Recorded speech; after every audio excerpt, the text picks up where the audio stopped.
এই বাংলাদেশে এত কষ্ট করে পড়ালেখা শিখে ইন্টারভিউ দিয়ে আসলাম, মনে হয় না চাকরি হবে। এক গাদি সার্টিফিকেট নিয়ে যায় ঘুরে আসলাম প্রাইমারি স্কুলে একটা চাকরির আশায়।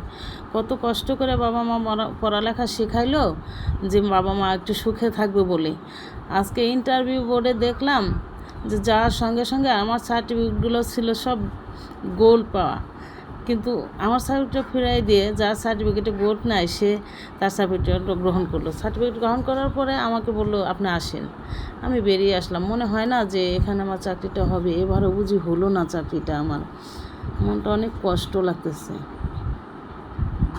মা সাথী, মা সাথী, মা সাথী, মা সাথী, মা সাথী, ইন্টারভিউ দিয়ে আসলে কেমন হইলো? মা সাথী, আমার ছেলে ইন্টারভিউ দিয়ে আসলো যে গত মাসের 22 তারিখে। আমার ছেলেরা এখন কোনো খবরবার্তা হয় নাই। কি হবে এই ঢাকা ভার্সিটিতে পড়ালেখা করে? একটা চাকরি যদি না পায়, হাঁটতে হাঁটতে পায়ের জুতা খসে গেল, তবু চাকরি হলো না। কত জায়গায় ইন্টারভিউ দিল।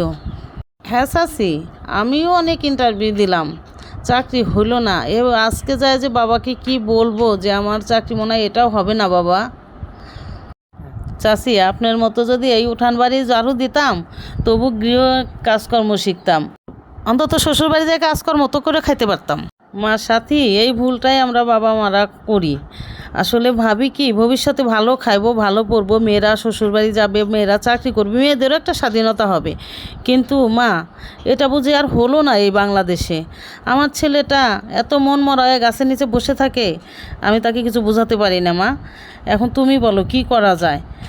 এখন ছেলেরা যদি মাঠে কাজ করাইতাম তাও ভালো হইতো, তাও তো করাইলাম না। ছেলে তো সেই শিক্ষাটাও দিতে পারলাম না।